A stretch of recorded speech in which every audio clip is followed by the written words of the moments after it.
আজকের ক্লাসে তোমাদের সবাইকে স্বাগতম।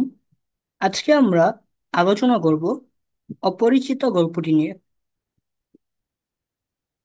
এবং অপরিচিত গল্পটির প্রতিটি লাইন ধরে ধরে ব্যাখ্যা করার পাশাপাশি গল্পটির গুরুত্বপূর্ণ তথ্য নিয়েও আলোচনা করব আজকের ভিডিওতে, যাতে তোমাদের পরবর্তী সকল পরীক্ষা এবং অ্যাডমিশন টেস্টে অপরিচিতা নিয়ে কোনো প্রশ্ন করলে উত্তর করতে সমস্যা না হয়।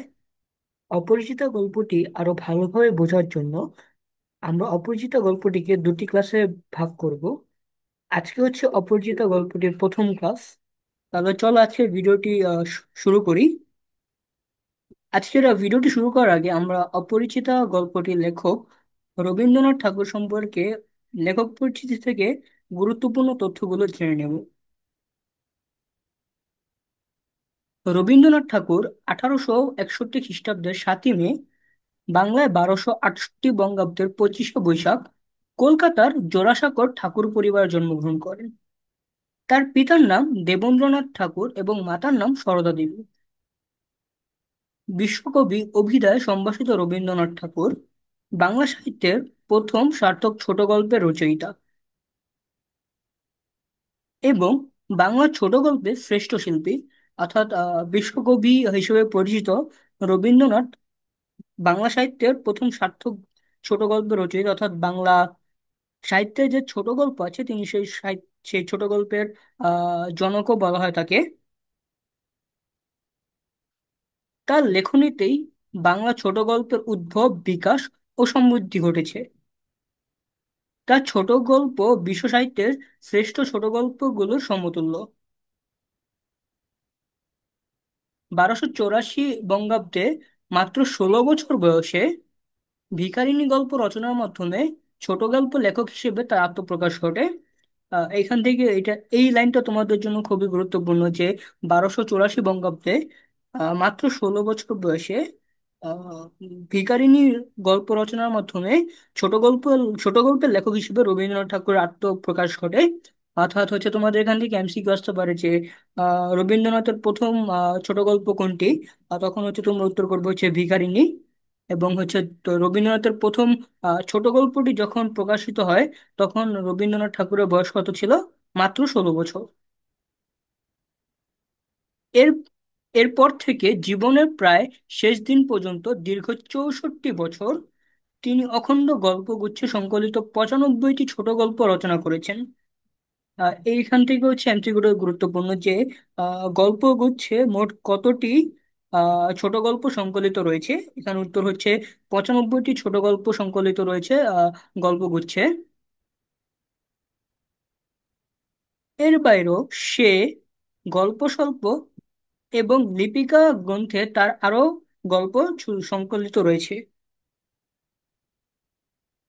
রবীন্দ্রনাথ ঠাকুরের রচিত সর্বশেষ গল্পটির নাম হচ্ছে মুসলমানির গল্প। অর্থাৎ হচ্ছে রবীন্দ্রনাথ ঠাকুরের সর্বশেষ রচিত ছোট গল্পটির নাম হচ্ছে মুসলমানের গল্প। এবং আজকে যে হচ্ছে আমরা যেই গল্পটি নিয়ে আলোচনা করব অপরিচিতা, এটিও হচ্ছে একটি ছোট গল্প এবং এটি হচ্ছে উত্তম পুরুষের জবানিতে রচিত। পারিবারিক জমিদারি তদারকি সূত্রে কুষ্টিয়া শিলাইদহে বসবাসকালেই রবীন্দ্রনাথের ছোট গল্পের সনযোগ। আহ, এখান থেকে হচ্ছে তোমাদের এমসিকিউ আসতে পারে যে পারিবারিক জমিদারি তদারকি সূত্রে রবীন্দ্রনাথ ঠাকুর কোথায় ছিলেন, অথবা রবীন্দ্রনাথ ঠাকুরের ছোট গল্পের রচনার স্বর্ণযুগ কোথায়, বা হচ্ছে হ্যাঁ কোন স্থানে ছিল। তোমাদের হচ্ছে এখান থেকে এই ধরনের এমসিকিউ আসতে পারে। সোনার কাব্যের শ্রেষ্ঠ কবিতাগুলো তিনি একই সময়ে রচনা করেন। প্রকৃতির পটে জীবনকে স্থাপন করে জীবনের গতিময় বিশ্বজননী প্রকাশী রবীন্দ্রনাথ ঠাকুরের গল্পের শ্রেষ্ঠ সম্পদ। তবে 20 শতকে রচিত গল্পে প্রকৃতি ও গতিময়তার স্থলে বাস্তবতায় প্রাধান্য পেয়েছে। এই লাইনটি থেকে হচ্ছে আমি আসতে পারি যে কত শতকে রচিত রবীন্দ্রনাথ ঠাকুরের কত শতকে রচিত গল্পগুলোর মধ্যে প্রকৃতি ও গতিময়তার পরিবর্তে বাস্তবতাই প্রাধান্য পেয়েছে। তো তখন হচ্ছে অপশন হচ্ছে থাকবে হচ্ছে 20 শতক, প্রথম হচ্ছে তখন 20 শতক উত্তর করবে। অথবা এরকম আসতে পারে যে 20 শতকে রচিত গল্পে প্রকৃতি ও গতিময়তার স্থলে রবীন্দ্রনাথ ঠাকুর রচনায় কি প্রাধান্য পেয়েছে? তখন হচ্ছে উত্তর করবো হচ্ছে বাস্তবতা। গল্পকার হিসেবে তিনি যেমন ছিল বরেণ্য, ঔপন্যাসিক হিসেবেও বাংলা সাহিত্যে তার স্থান সুনির্দিষ্ট। তার রচিত উপন্যাসগুলো হচ্ছে চোখের বালি, গোরা, চতুরঙ্গ, ঘরের বাইরে এবং শেষের কবিতা। শেষের কবিতা, যোগাযোগ, বাংলা উপন্যাসের শ্রেষ্ঠ সম্পদ। এই রবীন্দ্রনাথ ঠাকুর উপন্যাসগুলো হচ্ছে তোমাদের জন্য গুরুত্বপূর্ণ। তো রবীন্দ্রনাথ ঠাকুরের হচ্ছে উপন্যাসগুলো হচ্ছে চোখের বাড়ি, চোখের বালি, গোরা, চতুরঙ্গ, ঘরে বাইরে, শেষের কবিতা এবং যোগাযোগ। নাটক রচনার ক্ষেত্রে রবীন্দ্রনাথের শ্রেষ্ঠত্ব অবিসংবাদিত। তার রচিত বিশেষভাবে উল্লেখযোগ্য নাটকগুলো হলো রাজা অচলায়তন, ডাকঘর, মুক্তধারা এবং রক্তকরবী। 1947 খ্রিস্টাব্দের 7ই আগস্ট, বাংলায় হচ্ছে 1348 বঙ্গাব্দের 22 শ্রাবণ, জোড়াসাঁকোর ঠাকুর পরিবারে রবীন্দ্রনাথ ঠাকুর মৃত্যুবরণ করেন। তোমাদের জন্য রবীন্দ্রনাথ ঠাকুরের জন্মসাল এবং মৃত্যুসালটা খুবই গুরুত্বপূর্ণ, বাংলা এবং হচ্ছে ইংরেজি উভয় সময়। এবং এখানে হচ্ছে সবচেয়ে গুরুত্বপূর্ণ হচ্ছে রবীন্দ্রনাথ ঠাকুরের হচ্ছে আহ, জন্ম তারিখ এবং মৃত্যু তারিখ, যে হচ্ছে 7ই মে এবং হচ্ছে 7ই আগস্ট।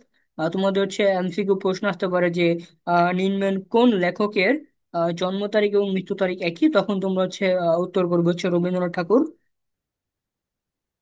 অপরিচিতা গল্পটি শুরু করার আগে আমাদের অপরিচিতা গল্পের কয়েকটি গুরুত্বপূর্ণ চরিত্র সম্পর্কে প্রথমে হচ্ছে ধারণা থাকা লাগবে।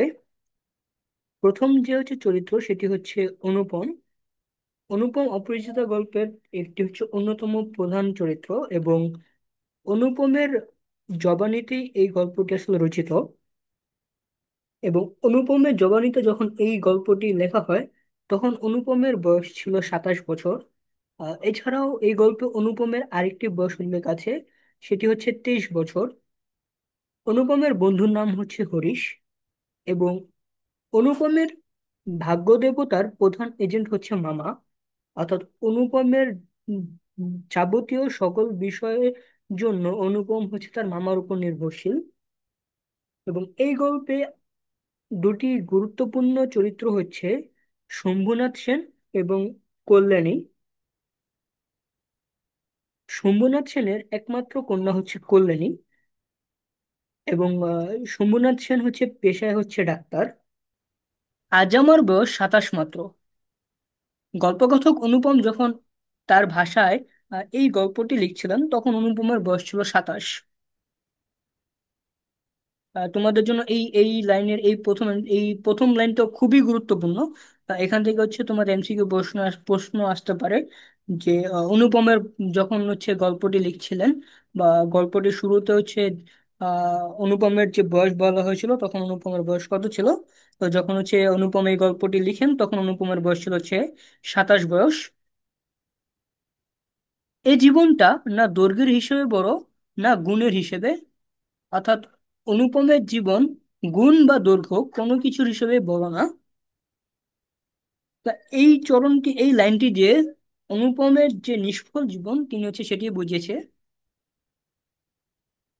তবু ইহার একটু বিশেষ মূল্য আছে। ইহা সেই ফুলের মতো যাহার বুকের ওপর ভ্রমর আসিয়া বসিয়াছিল, এবং সেই পদক্ষেপের ইতিহাস তাহার জীবনের মাঝখানে ফলের মতো গুটি ধরিয়া উঠিয়াছে। এখানে লক্ষ্য করো যে এখানে হচ্ছে বলেছে যে ফলের মতো গুটি ধরিয়া উঠিয়াছে। অর্থাৎ হচ্ছে গুটি হচ্ছে যে ফলের যে হচ্ছে বীজ থাকে সেই বীজ। তো আর সাধারণত হচ্ছে বীজ থেকেই ফল হয়ে থাকে। তবে বীজই যদি ফলের মতো হয় আহ, তখন হচ্ছে আসলে সেটা আসলে পরিপূর্ণরূপে ফল হিসেবে হচ্ছে গড়ে উঠতে পারে না। এই এই এই কথাটি দ্বারা অনুপমের যে হচ্ছে নিষ্ফল জীবন বা হচ্ছে তার জীবন যে হচ্ছে নিতান্তই তুচ্ছ, আহ, সেটি হচ্ছে বুঝিয়েছে ফলের মতো গুটিটি দ্বারা। সে ইতিহাসটুকু আকারে ছোট, তাহাকে ছোট করিয়া লিখিব। ছোটকে যাহারা সামান্য বলিয়া ভুল করেন না, তাহারা ইহার রস বুঝিবেন।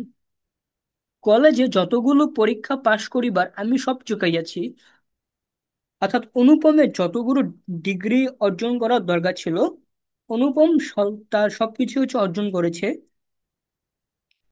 ছেলেবেলায় আমার সুন্দর চেহারা লইয়া পণ্ডিত মশাই আমাকে শিমুল ফুল ও মাকাল ফলের সহিত তুলনা করিয়া বিদ্রূপ করিবার সুযোগ পাইয়াছেন। তো ছোটকালে অনুপম হচ্ছে দেখতে সুন্দর ছিল, আর সেজন্য তাকে যে পণ্ডিত মশাই অর্থাৎ শিক্ষক শিমুল ফুল শিমুল ফুল ও মাকাল ফলের সহিত তুলনা করিত।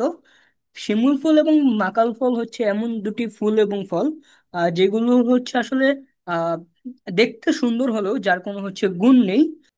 শিমুল ফুল এবং মাকাল ফল এই চরণটি দিয়ে হচ্ছে অনুপমের যে গুণহীন ব্যক্তিত্ব সেটি হচ্ছে তুলে ধরেছে।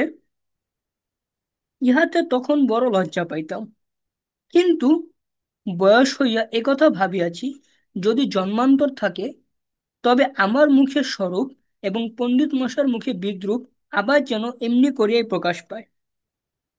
অর্থাৎ তখন অনুপম হচ্ছে তাকে যে শিমুল ফল এবং মাকাল ফল, শিমুল ফুল এবং মাকাল ফলের সহিত যে তুলনা করা হইতো, তখন অনুপম বড় লজ্জা পাইতো। কিন্তু অনুপম পরে ভাবলো যে যদি আবার জন্মান্তর ঘটে, অর্থাৎ আমি যদি আবার জন্মগ্রহণ করতে পারি, তাহলে আমার মুখের এই রূপ আর পণ্ডিত মশাইয়ের মুখে যে বিদ্রূপ বা আমাকে নিয়ে যে হচ্ছে উপহাস করতো, সেগুলো যেন হচ্ছে এমনি করে হচ্ছে প্রকাশ পায় আবার। আমার পিতা এককালে গরিব ছিলেন। এটা তোমাদের জন্য হচ্ছে একটি এমসিকিউ, যে অনুপমের পিতা এককালে কি ছিলেন। ওকালতি করিয়া তিনি প্রচুর টাকা রোজগার করিয়াছেন। এটাও তোমাদের জন্য একটি গুরুত্বপূর্ণ এমসিকিউ, যে অনুপমের পিতার পেশা কি ছিল, ওকালতি। ভোগ করিবার সময় নিমিষমাত্র পান নাই, মৃত্যুতে তিনি যেন হাঁফ ছাড়িলেন, সেই তার প্রথম অবকাশ। তো এই দুটি লাইন দিয়ে হচ্ছে বুঝিয়েছে যে অনুপমের পিতা এককালে হচ্ছে প্রচুর গরিব ছিল, কিন্তু তার পিতা হচ্ছে ওকালতি করে হচ্ছে প্রচুর টাকা রোজগার করেছিল। এবং তিনি হচ্ছে অনুপমের পিতা সারা জীবন হচ্ছে টাকার পিছনে এতটাই হচ্ছে মগ্ন ছিলেন যে তার সে টাকাগুলো তিনি আর ভোগ করতে পারেন নাই। আহ তার মৃত্যুতে তিনি যেন হাঁপ ছাড়লেন, এবং সেই তার প্রথম কোনো হচ্ছে বিশ্রাম। আমার তখন বয়স অল্প, অর্থাৎ অনুপমের পিতা যখন মারা যায় তখন অনুপমের বয়স অল্প। মার হাতেই আমি মানুষ। এটা তোমাদের জন্য একটি গুরুত্বপূর্ণ এমসিকিউ, যে অনুপম কার হাতেই মানুষ। অনুপম মার হাতেই মানুষ। মা গরিবের ঘরের মেয়ে, তাই আমরা যে ধনী একথা তিনিও ভোলেন না, আমাকেও ভুলিতে দেন না। তো এই লাইনটি দিয়ে অনুপমের মার হচ্ছে কিছুটা দাম্ভিকতা প্রকাশ পেয়েছে, যে অনুপমের মা হচ্ছে গরিব ঘরের মেয়ে ছিল। আহ তাই তারা যখন হচ্ছে ধনী হয়, তো তখন হচ্ছে তারা যে ধনী, আহ, সে সে তিনি নিজেও হচ্ছে এটা ভুলে যায় না, এবং হচ্ছে অনুপমকে ভুলতে দেয় না যে তারা এখন হচ্ছে বড়লোক হয়েছে। অর্থাৎ এই চন্ডিতে হচ্ছে অনুপমের মায়ের হচ্ছে যে দাম্ভিকতা বা অহংকারটা প্রকাশ পেয়েছে। শিশুকালে আমি কোলে কোলেই মানুষ। অর্থাৎ শিশুকাল থেকে অনুপম হচ্ছে তাদের হচ্ছে পরিবারের সবাই হচ্ছে আদর পেয়েই হচ্ছে বড় হয়েছে বোধ করি, সেজন্য শেষ পর্যন্ত আমার পুরোপুরি বয়স হইল না। অনুপম ছোটকাল থেকে হচ্ছে সবার এতটাই আদর পেয়েছে যে হচ্ছে 27 বছর বয়স হওয়ার পরও অনুপম এখন হচ্ছে নিজেকে এটাই মনে করেন যে তার এখন হচ্ছে পরিপক্ক বয়স হয়নি, তিনি এখন হচ্ছে সেই ছোট বাচ্চাই। তো আজও আমাকে দেখিলে মনে হইবে আমি অন্নপূর্ণার কোলে গজাননের ছোট্ট ভাইটি, অর্থাৎ দেবী দুর্গার কোলে তার হচ্ছে যে ছোট ছেলে, যাকে হচ্ছে তার মা হচ্ছে খুবই যত্ন করে রেখেছে। তো অনুপমকে দেখলে এখনো হচ্ছে সেটিই মনে হয়, যে তার মা এখনো তাকে হচ্ছে খুবই যত্নে হচ্ছে পালে। আমার আসল অভিভাবক আমার মামা। এটা তোমাদের জন্য একটি গুরুত্বপূর্ণ এমসিকিউ, যে অনুপমের আসল অভিভাবক কে। অনুপমের মামা। তিনি আমার চেয়ে বড় জোর বছর 6 বড়। এটাও তোমাদের জন্য একটি গুরুত্বপূর্ণ এমসিকিউ, যে অনুপমের মামা অনুপমের চেয়ে কত বছরের বড়। বছর 6, মানে 6 বছরের বড়। কিন্তু ফগলুর বালির মতো তিনি আমাদের সমস্ত সংসারটাকে নিজের অন্তরের মধ্যে শুষিয়া লইয়াছেন। ফোকদুল হচ্ছে ভারতের গোয়া অঞ্চলের একটি নদী। এই নদীর বিশেষত্ব হচ্ছে এই নদীর উপরে হচ্ছে বালু, এবং এই বালুর নিচ দিয়ে হচ্ছে নদীর পানি হচ্ছে প্রবাহিত হয়। তো কই বলেছে যে হচ্ছে যে ফোকলুর বালির মতো, অর্থাৎ হচ্ছে যে ওই ফোকলুর বালি, অর্থাৎ হচ্ছে ওই নদীর উপরের বালিগুলোকে হচ্ছে না সরিয়ে হচ্ছে এই তার হচ্ছে যেরকম হচ্ছে নদীর পানি পাওয়া যাবে না, তেমনি হচ্ছে তার মামাকে হচ্ছে টেক্কা দিয়ে এই সংসারে হচ্ছে কিছু করা যাবে না। এই চন্ডিতে হচ্ছে যে অনুপমের পরিবারে অনুপমের মামার যে গুরুত্ব তা হচ্ছে বুঝিয়েছে। যেখানে বলেছে, তাহাকে না খুঁড়িয়া এখানকার এক গণ্ডূষ রস পাইবার জো নাই। অর্থাৎ মামাকে টেক্কা দিয়ে তার পরিবারে আসলে কেউ কোনো কিছু হচ্ছে করতে পারবে না, কারণ তার মামাই হচ্ছে তার পরিবারে হচ্ছে অনেকটা হচ্ছে প্রধানের মতো, তিনি যা বলবেন তাই। এই কারণে কোনো কিছুর জন্যই আমাকে কোনো ভাবনা ভাবিতে হয় না। অর্থাৎ হচ্ছে এখানে অনুপম বলেছে যে যেহেতু আমার মামা আছে, সেজন্য হচ্ছে আমার আর কোনো কিছু নিয়ে হচ্ছে ভাবনা ভাবতে হয় না। কারণ মামাই আসলে আমার পরিবারের সবকিছু হচ্ছে দেখাশোনা করেন। কন্যার পিতামাত্রই স্বীকার করিবেন আমি সৎপাত্র, তামাকটুকু পর্যন্ত খাই না। ভালো মানুষ হওয়ায় কোনো ঝঞ্ঝাট নাই, তাই আমি নিতান্তই ভালো মানুষ। মাতার আদেশ মানিয়া চলিবার ক্ষমতা আমার আছে, বস্তুত না মানিবার ক্ষমতা আমার নাই।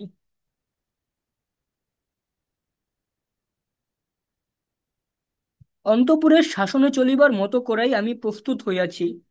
অন্তঃপুর হচ্ছে ভেতর অন্দরমহল বা হচ্ছে ভেতরের ঘর, অর্থাৎ হচ্ছে সংসারের সকল কথা মেনে চলবার মতো করে হচ্ছে অনুপম প্রস্তুত হয়েছে। যদি কোনো কন্যা স্বয়ংবরা হন তবে সুলক্ষণকে স্মরণে রাখিবেন।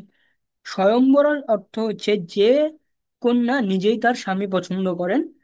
তো যে যদি কোনো কন্যা হচ্ছে নিজে তার স্বামী পছন্দ করে, অর্থাৎ হচ্ছে স্বয়ংবর হয়, তাহলে এই সুলক্ষণটি স্মরণে রাখিবে কোনটি, যে অনুপম অন্তঃপুর অর্থাৎ হচ্ছে ভেতরের ঘরের শাসন পালন করে চলবার মতো করে হচ্ছে বড় হয়েছে।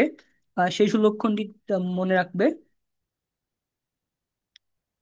অনেক বড় ঘর হইতে আমার সম্বন্ধ আসিয়াছিল, কিন্তু মামা, যিনি পৃথিবীতে আমার ভাগ্য দেবতার প্রধান এজেন্ট। এটি হচ্ছে তোমাদের জন্য গুরুত্বপূর্ণ একটি এমসিকিউ, যে পৃথিবীতে অনুপমের ভাগ্যদেবতার প্রধান এজেন্ট কে? অনুপমের মামা। বিবাহ সম্বন্ধে তার একটি বিশেষ মত ছিল। ধনীর কন্যা তার পছন্দ নয়। আমাদের ঘরে যে মেয়ে আসিবে সে মাথা হেঁট করি আসিবে, এই তিনি চান। অথচ টাকার প্রতি আসক্তি তার অস্থি মজ্জা জড়িত। এই দুটি চরণ দিয়ে হচ্ছে বলেছে যে পৃথিবীতে অনুপমের ভাগ্যদেবতার প্রধান এজেন্ট, অর্থাৎ হচ্ছে অনুপমের হচ্ছে সকল কিছুই হচ্ছে নিয়ন্ত্রণ করতে হচ্ছে তার মামা। তো অনুপমের বিয়ে সম্বন্ধে তার মামার একটি বিশেষ মত ছিল, আর সেটি হচ্ছে তিনি আহ, ধনীর কন্যা হচ্ছে তার পছন্দ না, বরং তিনি হচ্ছে এমন কন্যা চায়, অর্থাৎ হচ্ছে তিনি হচ্ছে গরিব ঘরের কন্যা চায়, যারা গরিব কিন্তু তাদের হচ্ছে টাকা, যখন হচ্ছে তারা টাকা চাইবে অর্থাৎ যখন হচ্ছে তারা যৌতুক চাইবে, তা দিতে হচ্ছে তারা হচ্ছে মানা করবে না। এবং এটি বলেছে যে টাকার প্রতি আসক্তি তার অস্থিমজ্জায় জড়িত, অর্থাৎ হচ্ছে টাকার প্রতি যে তার লোভ, সেটা তার আসলে হচ্ছে রক্তে রক্তে জড়িত বা শিরায় শিরায় জড়িত, আমরা হচ্ছে চলিত কথা যা বলি।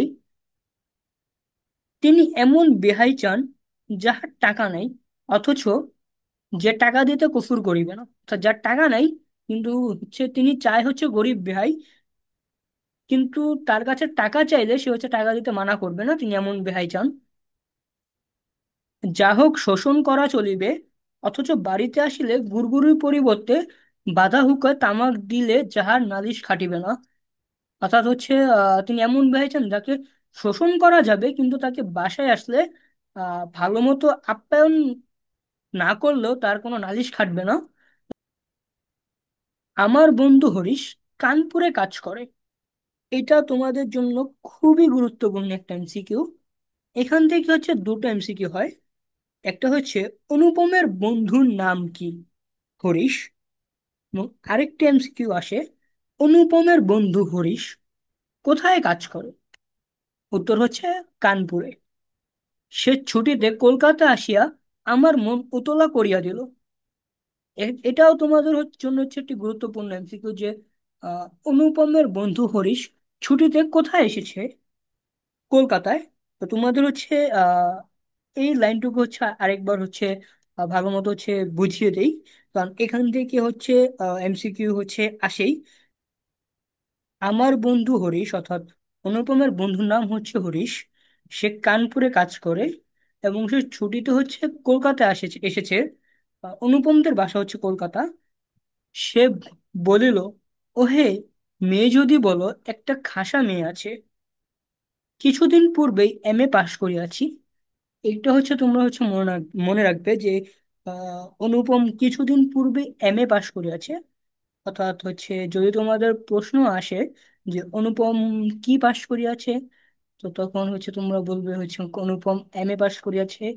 অথবা যদি এরকম এমসিকিউ হচ্ছে আসে যে অনুপমের হচ্ছে কোন ডিগ্রির নাম উল্লেখ ছিল গল্পে, তখন হচ্ছে তোমরা হচ্ছে উত্তর করবে যে অনুপমের হচ্ছে এমএ ডিগ্রির কথা উল্লেখ ছিল।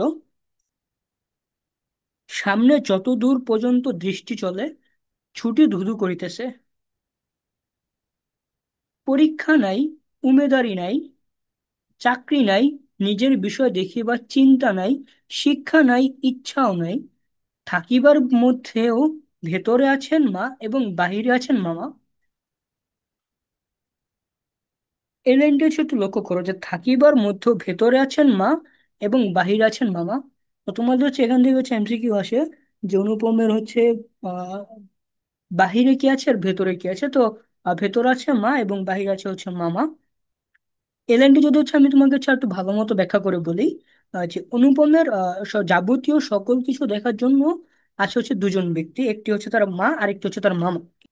এই অবকাশের মরুভূমির মধ্যে আমার হৃদয় তখন বিশ্বব্যাপী নারীরূপে মরীচিকা দেখিতেছিল। এখানে একটু একটু লক্ষ্য করো যে অবকাশের মরুভূমি, আমরা হচ্ছে মরুভূমি হচ্ছে দেখেছি কিরকম, যে চারপাশে হচ্ছে হচ্ছে ধুধু করে, কোনো গাছপালা নাই, হচ্ছে বিশাল শূন্য শূন্য হাহাকার। তো সেরকম এটা হচ্ছে এটাই বুঝেছে যে অনুপমের যে সামনে হচ্ছে এখন তো অনুপমের কিছুই নাই। তার হচ্ছে পরীক্ষা নাই, চাকরি নাই, উমেদারি নাই, আহ নিজের বিষয়ে দেখবার চিন্তাও নাই। তো সেই জন্য তার যে ছুটি সেগুলোকে হচ্ছে মরুভূমির সাথে তুলনা করেছে, যে একবারে হচ্ছে এক শূন্যতায় হচ্ছে হাহাকার করতেছিল। আমার হৃদয় তখন বিশ্বব্যাপী নারীরূপে মরীচিকা দেখিতেছিল। আকাশে তাহার দৃষ্টি, বাতাসে তাহার নিঃশ্বাস এবং তরুর মর্মে তাহার গোপন কথা। এমন সময় হরিশ আসিয়া বলিল, মেয়ে যদি বলো তবে। আমার শরীর মন বসন্ত বাতাসে বকুল বনের নবপল্লব রাশির মতো কাঁপিতে কাঁপিতে আলো ছায়া বুনিতে লাগিল। অ- অনুপম হচ্ছে যখন এই গল্পটি লিখে তখন হচ্ছে তার বয়স ছিল 27। কিন্তু যখন হচ্ছে এই ঘটনাগুলো ঘটতেছিল, মানে হচ্ছে হরিশ যখন এসে তাকে হচ্ছে এই মেয়ে দেখার কথা বললো, তখন অনুপমের বয়স ছিল হচ্ছে 23 বছর। অর্থাৎ হচ্ছে মাত্র হচ্ছে তিনি হচ্ছে যৌবনে পদার্পণ করেছিল। তো অনুপমের হচ্ছে যে যৌবন সময় যে হচ্ছে তার যে স্বপ্নগুলো ছিল, নতুন জীবনে যে স্বপ্নগুলো ছিল, কবি হচ্ছে এই লাইনগুলো দিয়ে হচ্ছে সেটি বুঝিয়েছিল। হরিশ মানুষটা ছিল রসিক, রস দিয়ে বর্ণনা করিবার শক্তি তাহার ছিল, আর আমার মন ছিল তৃষ্ণার্ত।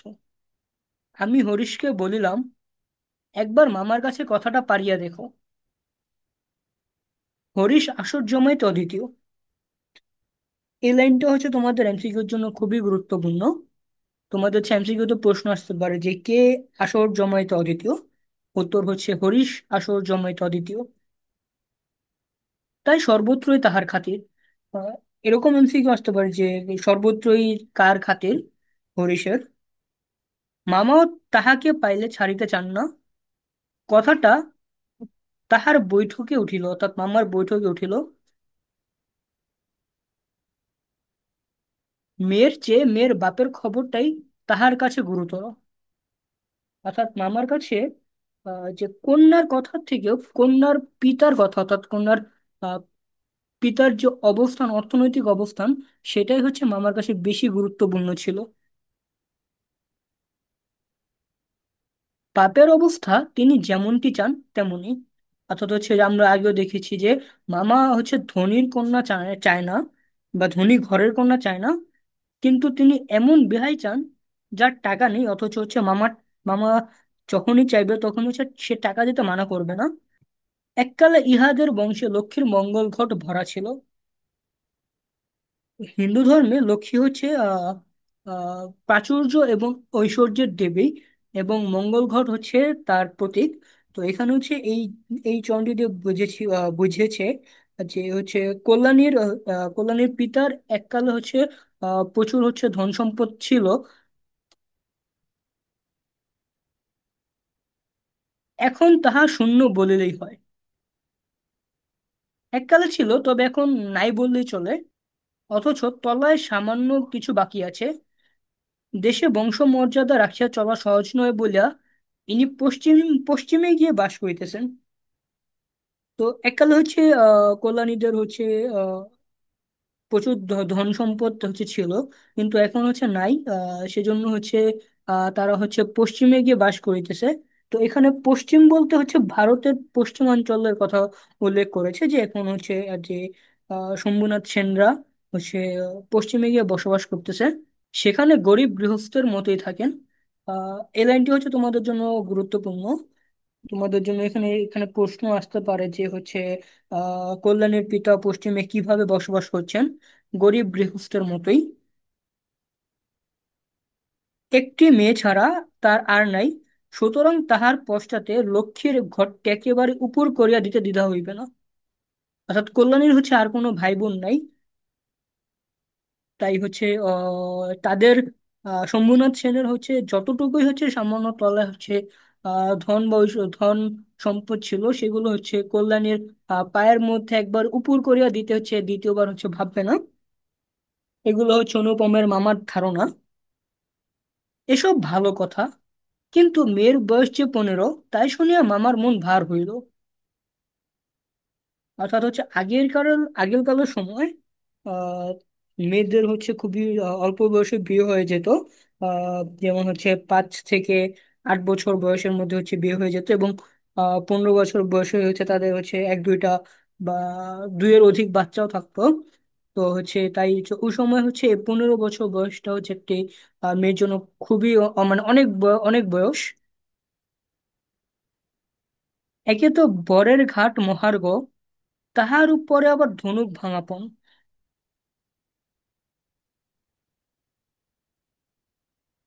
একে তো বরের ঘাট মহার্ঘ, তাহার পরে ধনুক ভাঙাপন। একে তো বরের ঘাট মহার্গত তো হচ্ছে সে সময় আসলে আসলে যোগ্য বা ভালো বর গুলো হচ্ছে খুঁজে পাওয়া ছিল হচ্ছে খুবই কষ্টকর। তাহার উপর ধনুক ভাঙাপন। তো এটি দিয়ে এই লাইনটি দিয়ে হচ্ছে বুঝিয়েছিল যে হচ্ছে আহ যৌতুকের যে হচ্ছে বোঝা, সেটি দিয়ে হচ্ছে প্রতিটা হচ্ছে কন্যার পিতার হচ্ছে নাজেহাল অবস্থা হয়ে যেত। তো হচ্ছে সেটাই হচ্ছে বুঝিয়েছে। কাজে বাপ কেবল সবুর করিতেছেন, কিন্তু মেয়ের বয়স সবুর করিতেছে না। যাই হোক, হরিশের সরস রসনার গুণ আছে। মামার মন নরম হইল। বিবাহের ভূমিকা অংশটা নিমিষে সমাধা হইয়া গেল। অর্থাৎ যে হচ্ছে মামার মন নরম হয়েছে, তারা হচ্ছে সে হচ্ছে অনুপমের বিয়ের জন্য রাজি হয়েছে, এবং বিবাহের যে ভূমিকা অর্থাৎ হচ্ছে প্রথম অংশটা কোনো বাধা ছাড়াই হচ্ছে হয়ে গিয়েছে, সমাধা হয়ে গিয়েছে। কলিকাতার বাহিরে বাকি যে পৃথিবীটা আছে, সমস্তটাকে মামা আন্দামান দ্বীপের অন্তর্গত বলিয়া জানেন। এই চরণটি দিয়ে অনুপমের মামার কূপমণ্ডূকতা অর্থাৎ হচ্ছে যে স্বল্প জ্ঞান, সেটা হচ্ছে বুঝিয়েছে। আন্দামান দ্বীপ হচ্ছে বঙ্গোপসাগরের ভেতরে, এবং হচ্ছে ভারতের সীমানাভুক্ত হচ্ছে একটি দ্বীপ। জীবনে একবার বিশেষ কাজে তিনি কোন্নগর পর্যন্ত গিয়েছিলেন। মামা যদি মনু হইতেন, তবে তিনি হাবলার পুল পার হওয়াটাকে তার সংহিতা একেবারে নিষেধ করে দিতেন।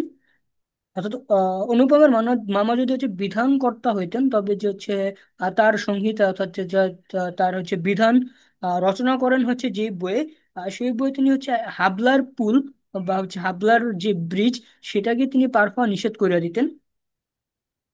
মনের মধ্যে ইচ্ছে ছিল, নিজের চোখে মেয়ে দেখিয়ে আসব, সাহস করিয়া প্রস্তাব করিতে পারিলাম না। এই লাইনটি দিয়ে হচ্ছে অনুপমের ব্যক্তিত্বহীনতাকে প্রকাশ করেছে।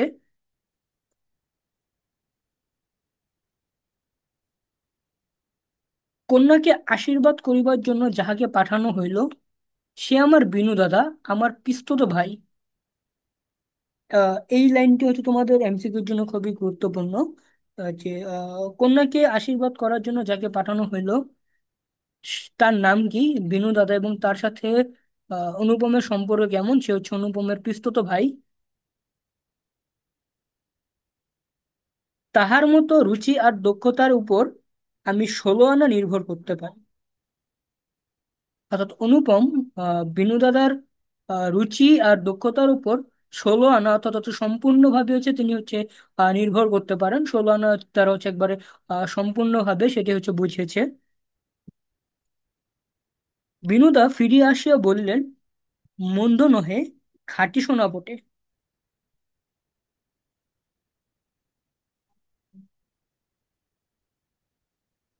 বিনু দাদার ভাষাটা অত্যন্ত আঁট। আমরা যেখানে বলি চমৎকার, সেখানে তিনি বলেন চলনসই। অর্থাৎ যে বিনু দাদা যাকে পাঠানো হয়েছিল, তিনি খুবই হচ্ছে সংক্ষিপ্ত হচ্ছে কথা বলতেন।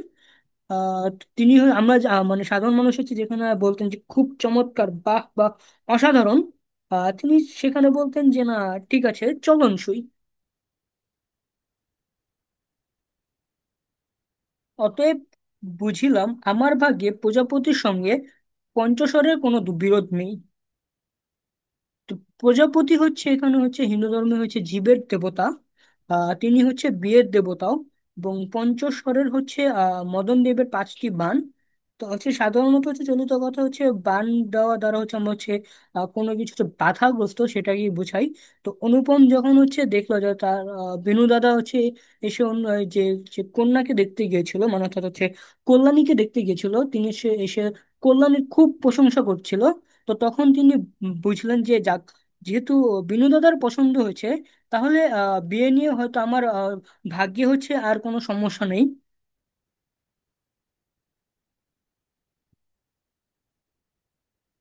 বলা বাহুল্য, বিবাহ উপলক্ষে কন্যা পক্ষকে কলিকাতা আসিতে হইল। তো এটা হচ্ছে তোমাদের জন্য একটু গুরুত্বপূর্ণ এমসিকিউ আসতে পারে, যে বিবাহ উপলক্ষে কন্যা পক্ষকে কোথায় আসিতে হয়েছে। তোমরা হচ্ছে উত্তর করবো হচ্ছে কলকাতায়। এবং যে কন্যা পক্ষ, তাদের বাসস্থান কিন্তু হচ্ছে কানপুরে, যেখানে হচ্ছে হরিশ চাকরি করত। তো বিবাহ উপলক্ষে কন্যা পক্ষকে কলকাতায় আসিতে হইল।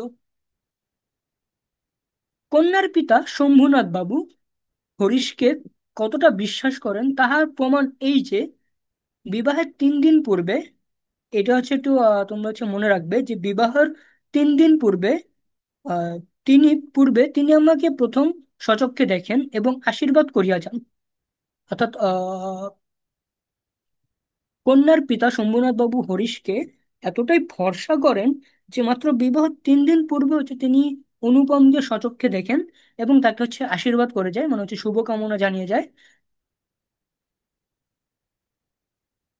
বয়স তার 40-এর কিছু এপারে বা ওপারে। তো হচ্ছে এটা হচ্ছে এমসিকিউর জন্য গুরুত্বপূর্ণ যে শম্ভুনাথ বাবুর বয়স বয়স কেমন বা বয়স কত? 40-এর কিছু এপারে ওপারে। চুল কাঁচা, গোফে পাক ধরিতে আরম্ভ করিয়াছে মাত্র। সুপুরুষ বটে। ভিড়ের মধ্যে ভিড়ের মধ্যে দেখিলে সকলের আগে তার উপর চোখ পড়িবার মতোই চেহারা।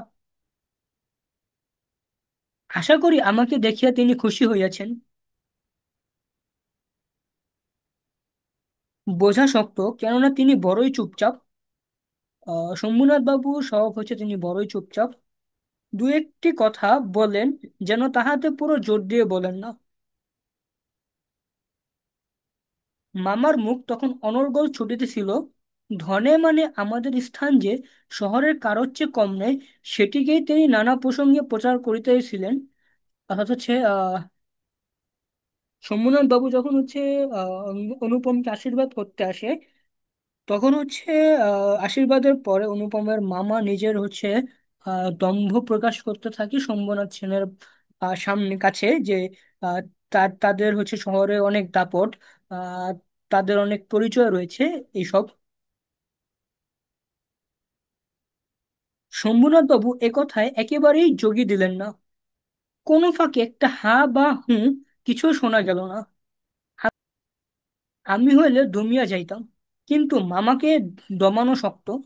এটা হচ্ছে তোমাদের জন্য এমসিকিউ, যে কাকে দমানো শক্ত? মামাকে দমানো শক্ত।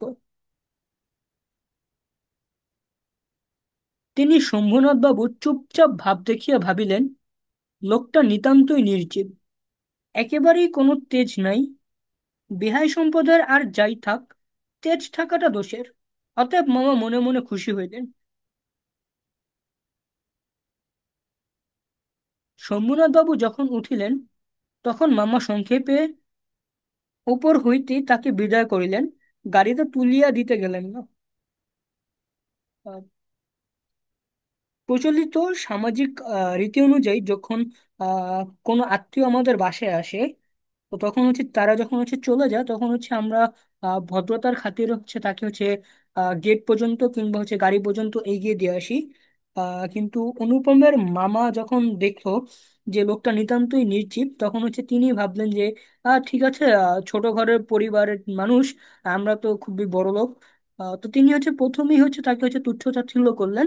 এবং শম্ভুনাথ বাবু যখন হচ্ছে চলে যায়, তখন তাকে হচ্ছে মানে উপর থেকে হচ্ছে হ্যাঁ ঠিক আছে চলে যান, এরকম একটা অবজ্ঞার ভাব নিয়ে হচ্ছে তাকে হচ্ছে বিদায় করলেন। তাকে হচ্ছে গাড়িতে তুলে দিতে কিংবা এগিয়ে দিতে গেলেন না। পণ সম্বন্ধে দুই পক্ষের পাকাপাকি কথা ঠিক হইয়া গিয়াছিল। পণ দ্বারা হচ্ছে এখানে হচ্ছে যৌতুক বোঝানো হয়েছিল। মামা নিজেকে অসামান্য চতুর বলিয়াই অভিমান করিয়া থাকেন। অর্থাৎ মামা নিজেকে অসামান্য চতুর মানে খুব চালাক মনে করে, অভিমান দ্বারা হচ্ছে এখানে হচ্ছে আত্ম অভিমান, মানে অহংকার করে থাকে। কথাবার্তায় কোথাও তিনি কিছু ফাঁক রাখেন নাই। টাকার অঙ্ক তো স্থির ছিলই, তারপরে গহনা কত ভরির এবং সোনা কত দরের হইবে, সে একেবারে বাধাবাধি হইয়া গিয়াছিল। আমি নিজে এ সমস্ত কথার মধ্যে ছিলাম না, জানিতাম না দেনা পাওনা কি স্থির হইল। মনে জানিতাম এই স্থূল অংশটা বিবাহের একটা প্রধান অংশ, এবং সে অংশের ভার যার উপরে তিনি এক কড়াও ঠকিবেন না। অর্থাৎ যখন হচ্ছে যৌতুক নিয়ে কথা হচ্ছিল, তখন হচ্ছে অনুপম এসব কথার মধ্যে ছিল না, কিন্তু অনুপম এটা জানতো যে যৌতুক ব্যাপারটা বিবাহের একটা প্রধান অংশ।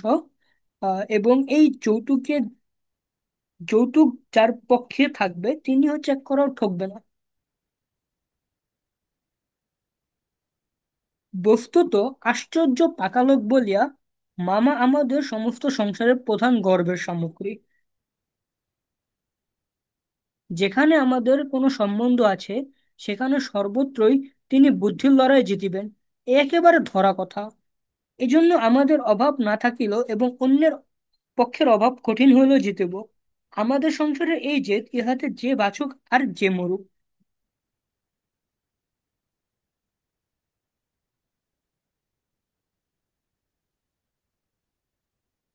গায়ে হলুদ অসম্ভব রকম ধুম করিয়া গেল।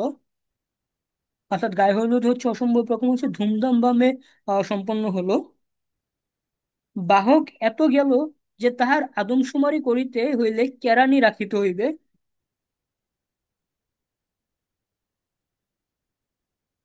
তাহাদিকে বিদায় করিতে অপর পক্ষকে যে নাকাল হইতে হইবে, সে কথা স্মরণ করিয়া মামার সঙ্গে মা একযোগে বিস্তর হাসিলেন। তো আমরা সে গায়ে হলুদে কি দেখি যে হচ্ছে গায়ে হলুদের পরে আহ, বরপক্ষ থেকে হচ্ছে বিভিন্ন উপঢৌকন বা উপহার নিয়ে কন্যার বাসায় হচ্ছে যাওয়া হয়। তো হচ্ছে যখন হচ্ছে বরপক্ষের বাসা হচ্ছে কন্যা পক্ষকে হচ্ছে কন্যা পক্ষের বাসায় বিভিন্ন উপহার নিয়ে যাওয়া হলো এবং এত মানুষ গেল যে তাদের গণনা করিতে, অর্থাৎ হচ্ছে আদমশুমারি মানে হচ্ছে তাদের গণনা করতে হইলে যে কেরানি রাখতে হবে এবং তাদের বিদায় দিতে যে অপরপক্ষকে যে কি ধরনের সমস্যার মোকাবেলা করতে হবে সে কথা স্মরণ করিয়া মামার সঙ্গে মা একযোগে হাসলো। ব্যান্ড, বাঁশি, শখের কনসার্ট প্রভৃতি যেখানে যত প্রকার উচ্চ শব্দ আছে সমস্ত একসঙ্গে মিশাইয়া বর্বর কোলাহলের মত্তহস্তি দ্বারা সঙ্গীত সরস্বতীর পদ্মবন দলিত বিদলিত করিয়া আমি তো বিবাহ বাড়িতে গিয়া উঠিলাম। অর্থাৎ এখানে হচ্ছে নানা প্রকার বাদ্যযন্ত্রের সংমিশ্রণে অনুপম হচ্ছে একটা হচ্ছে কোলাহলের মতো কোলাহল তৈরি করে তিনি হচ্ছে বিবাহ বাড়িতে গিয়ে হচ্ছে উপস্থিত হইল। আংটিতে, হাড়েতে, জরি জহরেতে আমার শরীর যেন গহনার দোকান নিলামে চড়িয়াছে বলিয়া বোধ হইল। অর্থাৎ অনুপম একটু হচ্ছে গহনা পরেছে, যে অনুপমের নিজেরই মনে হলো যে তিনি একটি আস্ত একটা স্বর্ণের দোকান যেটা হচ্ছে নিলামে উঠেছে। তাহাদের ভাবিজমের মূল্য কত সেটা যেন কত পরিমাণে সর্বাঙ্গে স্পষ্ট করিয়া লিখিয়া ভাবি শ্বশুরের সঙ্গে মোকাবেলা করিতে চলিয়াছিলাম। অর্থাৎ তাহাদের ভবিষ্যৎ জন্মের মূল্য কতটা সেটা শরীরে স্পষ্ট করিয়া ভবিষ্যৎ শ্বশুরের সঙ্গে হচ্ছে মোকাবেলা করিতে যাচ্ছিল অনুপমের, হচ্ছে এরকমটা মনে হলো।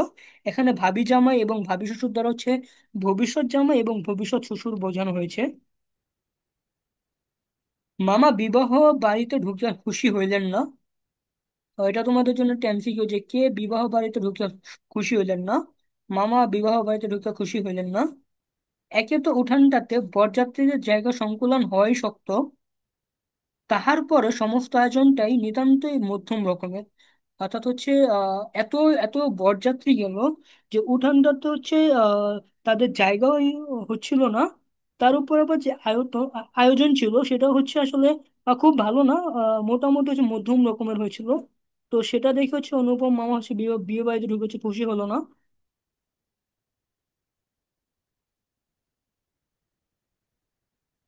ইহার পরে শম্ভুনাথ বাবুর ব্যবহারটাও নেহাত ঠান্ডা। তার বিনয়টা অজস্র নয়। মুখে তো কথাই নাই, কোমরে চাদর বাঁধা, গলা ভাঙা টাক পরা মিশকালো, এবং তার একটি উকিল বন্ধু যদি নিয়ত হাত জোড় করিয়া মাথা হেলাইয়া নম্রতার স্মিত হাস্যে ও গদগদ বচনে কনসার্ট পার্টির করতাল বাজাইয়া হইতে শুরু করিয়া বরকর্তাদের প্রত্যেককে বারবার প্রচুর রূপে অভিষিক্ত করিয়া না দিতেন, তবে গোড়াতেই একটা এসপার ওসপার হইতো। অর্থাৎ হচ্ছে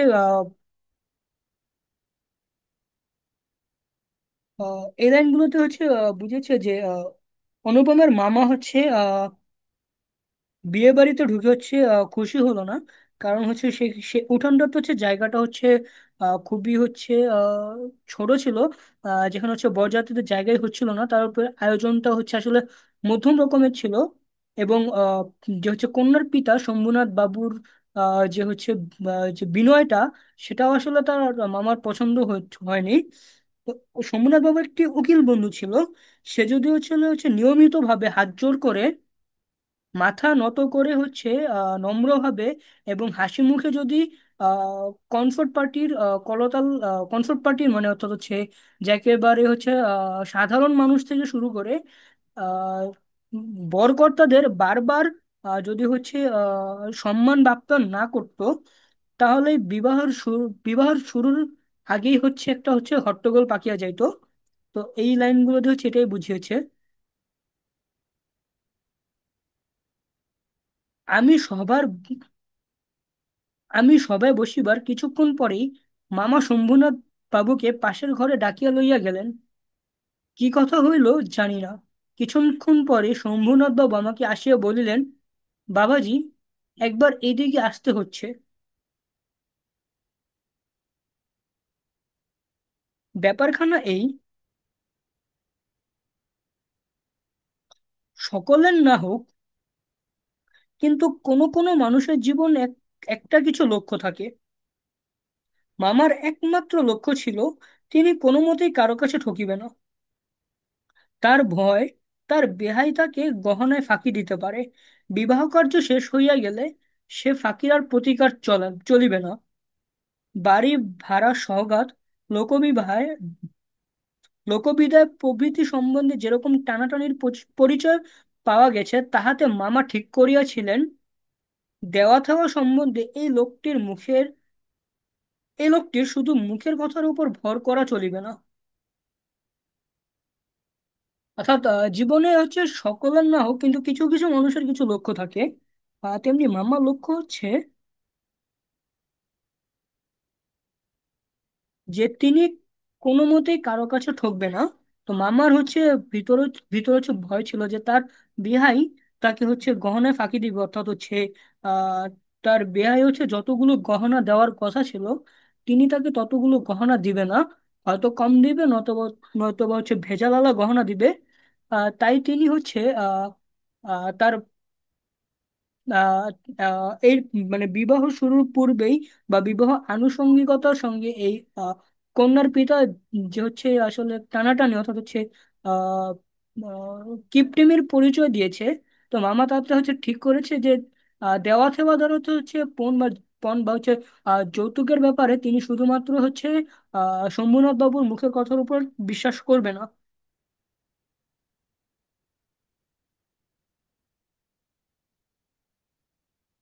সেজন্য বাড়ির শেখরাকে শুদ্ধ সঙ্গে আনিয়াছিল। শেখরা হচ্ছে যিনি হচ্ছে স্বর্ণের খাঁটিত্ব মানে খাঁটি কিনা সেটা হচ্ছে পরীক্ষা করেন। পাশের ঘরে গিয়ে দেখিলাম মামা এক তক্ত বাসে এবং শেখরা তাহার দাড়িপাল্লা, কোষ্ঠী পাথর প্রভৃতি লইয়া মেঝে বসিয়া আছে। তো হচ্ছে এখানে হচ্ছে তোমার এমসিকিউ আসতে পারে যে আহ মামা হচ্ছে কই বসেছিল, এক তক্ত পাশে, এবং সেটা হচ্ছে দাঁড়িপাল্লা নিয়ে হচ্ছে মেঝের মধ্যে বসে ছিল, এবং হচ্ছে কোষ্ঠী পাথর হচ্ছে এমন এক ধরনের পাথর যেটার মধ্যে হচ্ছে সোনাকে হচ্ছে ঘষে হচ্ছে পরীক্ষা করে যে সেই স্বর্ণ হচ্ছে খাঁটি কিনা।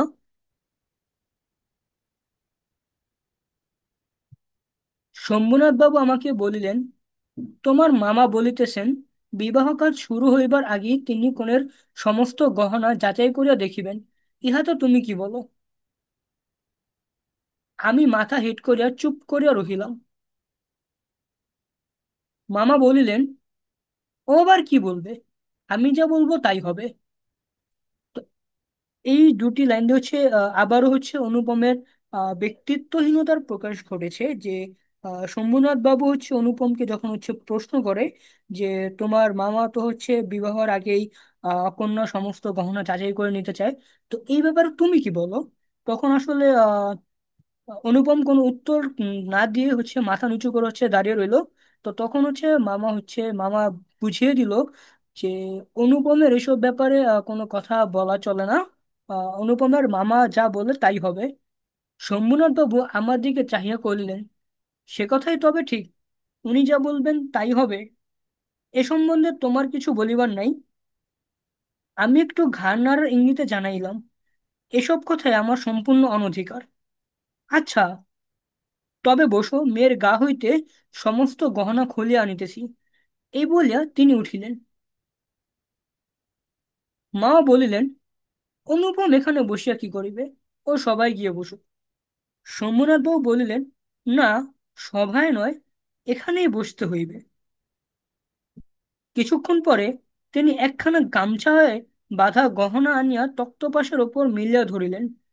তো হচ্ছে এখানে হচ্ছে তোমাদের জন্য একটি গুরুত্বপূর্ণ এমসিকিউ, যে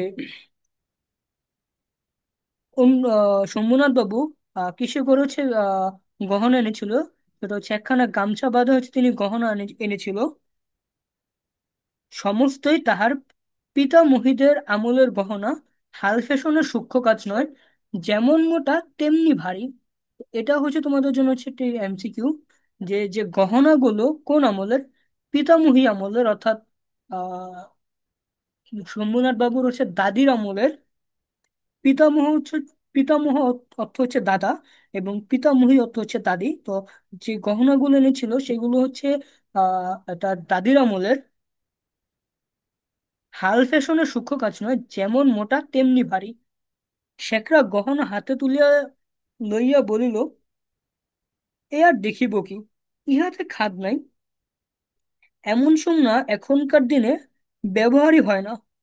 এই বলিয়া সে মকরমুখা মোটা একখানা বালা একটু চাপ দিয়া দেখাইল, তাহা বাকিয়া যায়।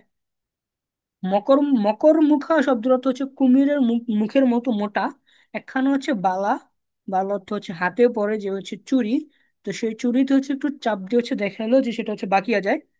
তো এইটা হচ্ছে তোমার যে দুটো গুরুত্বপূর্ণ এমসিকিউ, যে যে বালার মধ্যে চাপ দিয়েছিল সেই বালাটা আসলে কি ধরনের। মকর মুখ মোটা বালা। মামা তখনই নোটবইয়ের গহনাগুলির ফর্দ টুকিয়া লইলেন, পাছে যাহা দেখানো হইল তাহার কোনোটা কম পড়ে কিনা। অর্থাৎ হচ্ছে যখন হচ্ছে শেখরা হচ্ছে গহনাগুলো হচ্ছে পরীক্ষা করছিল, এবং পরীক্ষার পরে মামা হচ্ছে নোট বই বের করে দেখলো, মিলিয়ে দেখলো যে হচ্ছে যে গহনাগুলো দেওয়ার কথা হয়েছিল সেগুলো কম হয় কিনা। হিসাব করিয়া দেখিলেন গহনা যে পরিমাণ দেবার কথা এগুলো সংখ্যায়, দরে এবং ভারে তার অনেক বেশি। গহনাগুলির মধ্যে গহনাগুলির মধ্যে একজোড়া ইয়ারিং ছিল। এইটা তোমাদের জন্য খুবই গুরুত্বপূর্ণ একটি লাইন, যে গহনাগুলির মধ্যে একজোড়া কি ছিল, ইয়াররিং ছিল। শম্ভুনাথ বাবু সেটিকে শেখরের হাতে দিয়ে বলিলেন, এইটি একবার পরখ পরখ করিয়া দেখো। শেখরা কহিল, ইহা বিলেতি মাল, ইহাতে সোনার ভাগ সামান্যই আছে। তা শম্ভুনাথ বাবু ইয়ারিং জোড়া মামার হাতে দিয়ে বলিলেন, এটা আপনারাই রাখিয়া দিন। মামা সেইটা হাতে লইয়া দেখিলেন, এই ইয়ারিং দিয়েই কন্যাকে তাহারা আশীর্বাদ করিয়াছিলেন। তো এই লাইনটা হচ্ছে তোমাদের জন্য গুরুত্বপূর্ণ। তোমাদের যে এমসিকিউ কিংবা হচ্ছে জ্ঞানমূলক প্রশ্ন হচ্ছে আসে যে অনুপমের পরিবার কল্যাণীকে কি দিয়ে আশীর্বাদ করেছিল, সেটা হচ্ছে ইয়াররিং দিয়ে আশীর্বাদ করেছিল। মামার মুখ লাল হইয়া উঠিল, অর্থাৎ মামার মুখ হচ্ছে লজ্জায় লাল হইয়া উঠিল। দরিদ্র তাহাকে ঠকাইতে চাইবে, কিন্তু তিনি ঠকিবেন না, এই আনন্দ সংভোগ হইতে বঞ্চিত হইলেন, এবং তাহার উপরও কিছু উপরি পাওনা জুটিল। অত্যন্ত মুখ ভার করিয়া বলিলেন, অনুপম, যাও তুমি সভায় গিয়ে বসোগে। শম্ভুনাথ বাবু বলিলেন, না, এখন সভায় বসিতে হইবে না, চলুন আগে আপনাদের খাওয়াইয়া দিই। মা বলিলেন, সে কি কথা, লগ্ন? লগ্ন হচ্ছে শুভ সময়। অর্থাৎ হচ্ছে আমাদের হিন্দু ধর্মাবলীতে যারা বিশ্বাসী তারা আসলে কোনো ভালো কাজ করার আগে আসলে যে শুভ সময় দেখে বা শুভ সময় হচ্ছে আহ, খুঁজে সে কাজটি আরম্ভ করার জন্য, তো সেটিকে হচ্ছে লগ্ন বলা হয়। শম্ভুনাথ বাবু বলিলেন, সেজন্য কিছু ভাবিবেন না, এখন উঠুন। লোকটি নেহাত ভালো মানুষ ধরনের, কিন্তু ভেতরে বেশ একটু জোর আছে বলিয়া বোধ হইল। মামাকে উঠিতে হইল। বরযাত্রীদের আহার হইয়া গেল। আয়োজনের আড়ম্বর ছিল না, অর্থাৎ আহ, আয়োজনের হচ্ছে অনেক ভ্যারাইটিস ছিল না। কিছু সামান্য হচ্ছে পদ তৈরি করা হয়েছিল হচ্ছে বিবাহ অনুষ্ঠানে খাবার জন্য, কিন্তু রান্না ভালো এবং সমস্ত বেশ পরিষ্কার পরিচ্ছন্ন বলিয়া সকলের সকলেরই তৃপ্তি হইল। বরযাত্রীদের খাওয়া শেষ হইলে শম্ভুনাথ বাবু আমাকে খাইতে বলিলেন। মামা বলিলেন, সে কি কথা, বিবাহের পূর্বে বর খাইবে কেমন করিয়া। এ সম্বন্ধে মামার কোনো মত প্রকাশকে তিনি সম্পূর্ণ উপেক্ষা করিয়া আমার দিকে চাহিয়া বলিলেন, তুমি কি বলো, বসিয়া যাইতে দোষ আছে কিছু? মূর্তিমতী মাতৃ আজ্ঞার স্বরূপ মামা উপস্থিত, তার বিরুদ্ধে চলা আমার পক্ষে অসম্ভব। আমি আহারে বসিতে পারিলাম না। তো এটা হচ্ছে তোমাদের জন্য এমসিকিউ, যে তোমাদের এমসিকিউতে আসতে পারে যে অপরিচিতা গল্পে কে আহার করেনি। তো হচ্ছে উত্তর হচ্ছে অনুপম আহার করেনি। তখন শম্ভুনাথ বাবু মামাকে বললেন, আপনাদিগকে অনেক কষ্ট দিয়েছি, আমরা ধনী নই, আপনাদের যোগ্য আয়োজন করতে পারিনি, ক্ষমা করিবেন। রাত হইয়া গেছে, আর আপনাদের কষ্ট বাড়াইতে ইচ্ছা করি না। এখন তবে মামা বলিলে, তা সবাই চলুন, আমরা তো প্রস্তুত আছি। শম্ভুনাথ বলিলেন, তবে আপনাদের গাড়ি বলিয়া দিই। এই লাইনটি দিয়ে শম্ভুনাথ বাবু যে তার মেয়ের যে বিয়ে দিবে অনুপমের সাথে, সেটি হচ্ছে তিনি হচ্ছে প্রত্যাখ্যান করছেন, যে না, এখন হচ্ছে আমরা তার বিয়ে দিব না, আমরা তবে এখন হচ্ছে আপনাদের বিদায়ের জন্য গাড়ি করে দিচ্ছি। মামা আশ্চর্য হইয়া বললেন, ঠাট্টা করিতেছেন নাকি? মানে হচ্ছে মজা করতেছেন নাকি? শম্ভুনাথ কহিলেন, ঠাট্টা তো আপনি করিয়া সারিয়াছেন, ঠাট্টার সম্পর্কটা কি স্থায়ী করিবার ইচ্ছা আমার নাই। মামা দুই চোখ এত বড় করিয়া মেলিয়া অবাক হইয়া রহিলেন। শম্ভুনাথ কহিলেন, আমার কন্যার গহনা আমি চুরি করিব, এ কথা যারা মনে করে তাদের হাতে আমি কন্যা দিতে পারি না। আমাকে একটি কথাও বলাও তিনি আবশ্যক বোধ করিলেন না, কারণ প্রমাণ হইয়া গেছে আমি কি হই নই।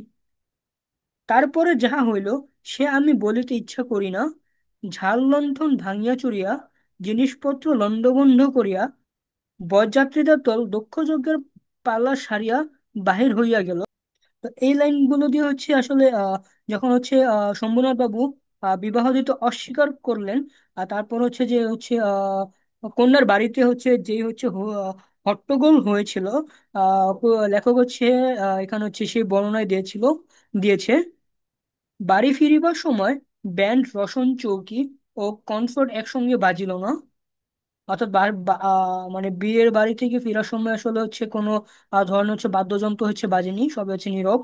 অভ্রের ঝাড়গুলো আকাশের তারার ওপর আপনাদের কর্তব্য বরাত দিয়ে কোথায় যে মহানির্বাণ লাভ করিল, সন্ধান পাওয়া গেল না। অভ্র হচ্ছে এক ধরনের হচ্ছে খনিজ পদার্থ, আর অভ্রের ঝাড় হচ্ছে অভ্রের তৈরি ঝাড়বাতি। আমরা হচ্ছে বিবাহের বাড়িতে হচ্ছে যে ধরনের হচ্ছে ঝাড়বাতি গুলো দেখি হচ্ছে, সেগুলো হচ্ছে বলেছে যে অভ্রের ঝাড়গুলো আকাশের তারার কাছে, অভ্রের ঝাড়গুলো যে হচ্ছে কর্তব্যগুলো ছিল, সেগুলো হচ্ছে তারার উপর অর্পণ করিয়া কোথায় যে মহানির্বাণ লাভ করেছে, মুক্তি লাভ করেছে, তাহার আর সন্ধান পাওয়া গেল না। আজকের ভিডিওটি এই পর্যন্তই, এবং খুব দ্রুতই অপরিচিত গল্পের দ্বিতীয় ক্লাসটি নিয়ে তোমাদের সাথে হচ্ছে আবার দেখা হবে। এতক্ষণ পাশে থাকার জন্য তোমাদের সবাইকে হচ্ছে ধন্যবাদ।